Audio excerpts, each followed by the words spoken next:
Pembahasan kali ini yang kelima, manusia yang timpang dan kasih karunia Allah. Bacaannya dalam 2 Samuel 9 ayat yang ke-6. Dan Mephiboset bin Yonatan bin Saul masuk menghadap Daud. Ia sujud dan menyembah. Kata Daud, Mephiboset, jawabannya, inilah hamba Tuanku.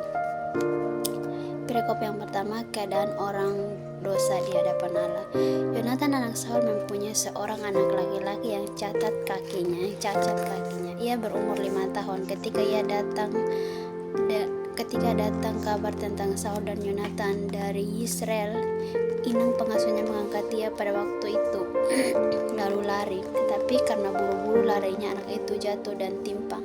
Ia bernama Mephiboset. Itu terdapat dalam 2 Samuel keempat ayatnya yang keempat.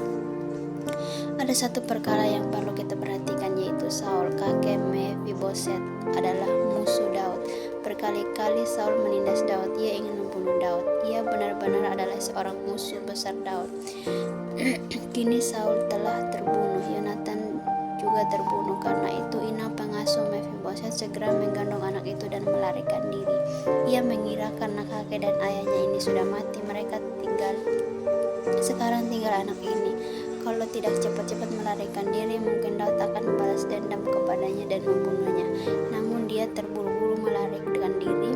Anak itu terjatuh hingga menjadi timpang. Cobalah Anda renungkan, bukankah mirip dengan keadaan seorang berdosa di hadapan Allah?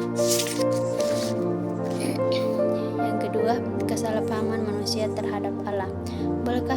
Boleh saya katakan bahwa manusia telah salah paham terhadap Allah.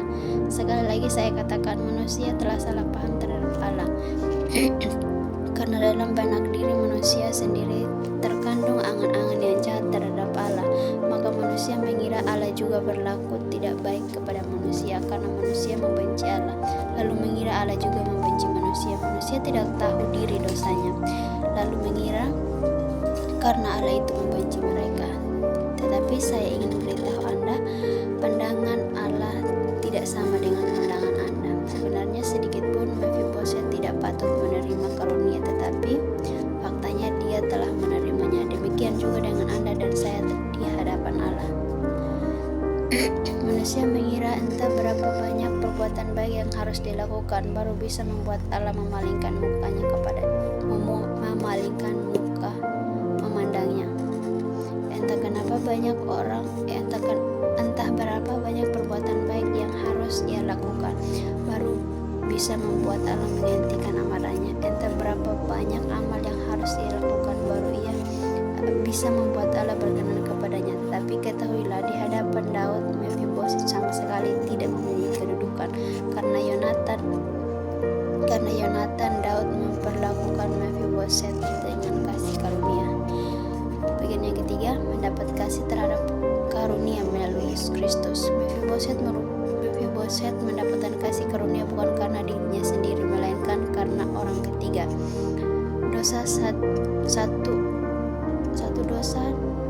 Satu orang dosa di depan Allah juga demikian. Banyak orang berpikir, aku harus terlebih dahulu melakukan perbuatan baik baru aku diperkenankan oleh Allah. Tetapi Alkitab memberitahu kita bahwa Allah tanpa alasan dan tanpa sebab Ia mengasihi kita. Di hadapan Allah kita sebenarnya sama sekali tidak mempunyai kedudukan. Kita patut mendapatkan rawatannya, tetapi Ia memiliki Yonatan kita setiap, yaitu Yesus Kristus. Karena dialah memperlakukan kita dengan kasih karunia. Kita bisa beroleh selamat di hadapan Allah karena Allah telah memiliki Tuhan Yesus Kristus. Karena telah memiliki Tuhan Yesus, kita bisa datang ke hadapannya. Bagian yang keempat, kehidupan di luar Allah. Tanya raja kepadanya, di manakah ia? Jawab Siba kepada raja, dia ada di rumah Makhir bin Amiel di Lodeber. Ayat yang keempat, Lodeber adalah suatu kata Ibrani yang berarti tempat yang tidak ada rumput. Dunia hari ini adalah Lodeber. Lodeber selamanya tidak bisa membuat manusia menetap kepuasan. Selamanya tidak bisa melarikan kehausan manusia. Lodeber tidak bisa memuaskan hati Anda. saudara-saudari, kehidupan yang tanpa Allah adalah kehidupan tanpa kepuasan. Kehidupan di luar Allah adalah kehidupan yang selamanya tidak mendapatkan kepuasan. Mephiboset yang meninggalkan Daud pasti tinggal di tempat tanpa rumput. Orang dosa meninggalkan Allah, tetapi pasti tinggal dalam rumput. Respon Allah yang mengasihi kita. Di pihak Mephiboset, dia tidak berani berjumpa dengan raja karena kakeknya adalah musuh raja. Dia pun tidak bisa berjumpa dengan raja karena kedua kakinya timpang. Mungkin kita berpikir pada suatu hari, setelah aku mendapat berbuat baik sedikit, aku akan pergi mencari Allah. Dengan tekun memohon Dia mengampuni dosa-dosaku. Saat itu mungkin aku bisa mendapatkan keselamatan. Tetapi ketahuilah, bukan Mephiboset yang mencari Daud, melainkan Daud yang memanggil Mephiboset. Alkitab berkata, Allah yang mau Anda, Allah yang mau Anda, Allah yang memanggil Anda, Allah yang mengutus orang untuk memberitakan kepada Anda bahwa Dia mau Anda. Setelah Daud menyuruh membawa datang Mephiboset, apa yang ia katakan? Ayat yang keempat mengatakan, dan Mephiboset bin Yonatan bin Saul masuklah menghadap Daud. Ia sujud dan menyembah, kata Daud, Mephiboset, nyatakan bahwa Allah tidak membenci Anda.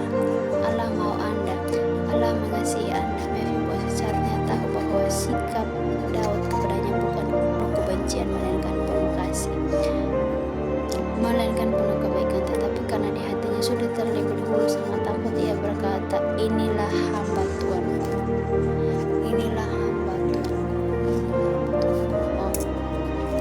Ketahuilah Dia mengasihi Anda.